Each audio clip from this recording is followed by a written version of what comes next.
Assalamualaikum warahmatullahi wabarakatuh. Bagaimana kabarnya hari ini teman-teman? Semoga semua dalam keadaan sehat ya. Alhamdulillah bertemu kembali di pembelajaran PPKN bersama Ustazah Astri. Namun sebelum memulai kita membaca doa terlebih dahulu ya. Sikap berdoa, tangannya diangkat, kepalanya ditundukkan. Membaca doa sebelum belajar. Bismillahirrahmanirrahim. Rabbi zidni ilman warzuqni fahman. Ustazah Asri izin untuk menyampaikan pijakan terlebih dahulu ya. Yang pertama, pastikan teman-teman duduk tenang. Yang kedua, pastikan fokus mendengarkan informasi. Yang ketiga, pastikan mengerjakan proyek dengan tuntas. Yang keempat, pastikan beres-beres setelah tuntas mengerjakan proyek. Nah, teman-teman, di tema pekan ini adalah tugasku sehari-hari dan subtemanya adalah tugasku sebagai umat beragama. Nah, teman-teman, sebelumnya kita menyanyikan dulu lagu temanya ya. Lagu temanya tugasku sebagai umat beragama. Nada lagunya Burung Hantu. Pernah dengar lagu itu? Kita nyanyikan bersama-sama ya. 1, 2, 3. Sebagai umat beragama wajib beribadah, menghormati dan menjaga satu dan lainnya. Ayo, ayo, ayo bersatulah. Nah, itu untuk lagu temanya ya. Nanti teman-teman boleh mengulangi lagi nanti di rumah. Nah, tugasku sebagai umat beragama. Dan aku tidak menciptakan jin dan manusia, melainkan supaya mereka menyembah kepadaku. Dalam surat Az-Zariyat ayat 56. Dan Allah tidak melarang kamu untuk berbuat baik dan berlaku adil terhadap orang-orang yang tiada memerangimu, karena agama dan tidak pula mengusir kamu dari negerimu. Sesungguhnya Allah menyukai orang-orang yang berlaku adil. Di dalam surat Al-Mumtahanah ayat 8. Nah, apa ya umat itu teman-teman? Umat adalah para penganut, pemeluk, pengikut suatu agama. Nah, sedangkan agama adalah suatu ajaran dan sistem atau tradisi mengatur tata keimanan manusia untuk beribadah kepada Tuhannya, serta tata kaidah pergaulan manusia dengan manusia dan lingkungan. Apa saja ya tugas umat beragama? Nah, adapun tugas sebagai umat beragama diantaranya, yang pertama, meyakini dan menyembah Tuhannya, beribadah. Yang kedua, menjalankan perintah dan menjauhi larangannya. Yang ketiga, hidup rukun dan saling menghormati antar umat beragama. Dan keempat adalah menuntut ilmu agama. Nah, itu adalah tugas umat beragama ya, teman-teman. Nah, untuk materi PPKN kali ini kita akan membahas mengenai keberagaman karakteristik individu. Nah, apa ya keberagaman karakteristik individu? Karakteristik individu adalah perbedaan individu dengan individu lainnya.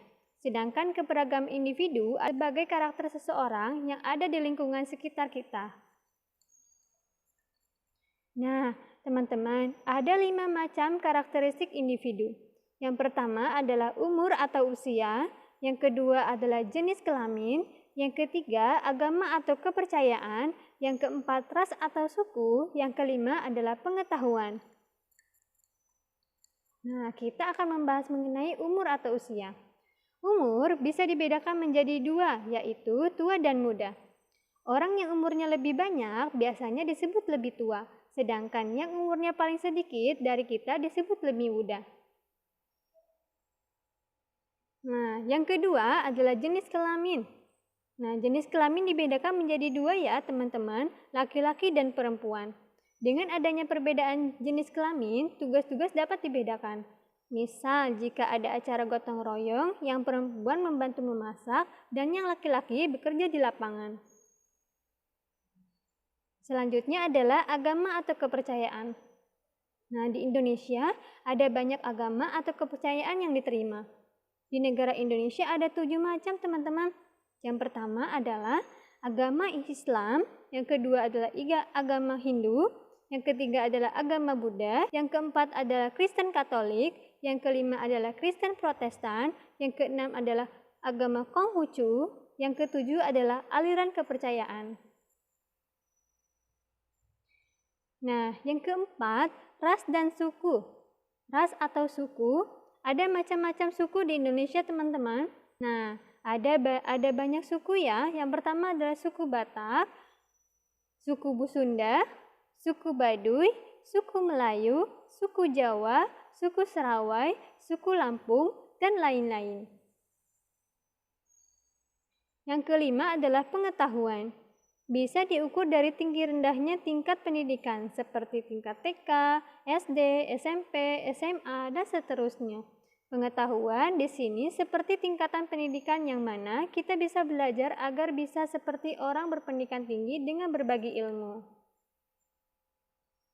Nah, itu semua adalah keberagaman karakteristik. Nah, teman-teman, lalu apa ya manfaatnya? Manfaat keberagaman karakteristik individu. Yang pertama, kita dapat lebih menghargai perbedaan. Yang kedua, dapat belajar, bekerja sama, dan berteman tanpa membeda-bedakan.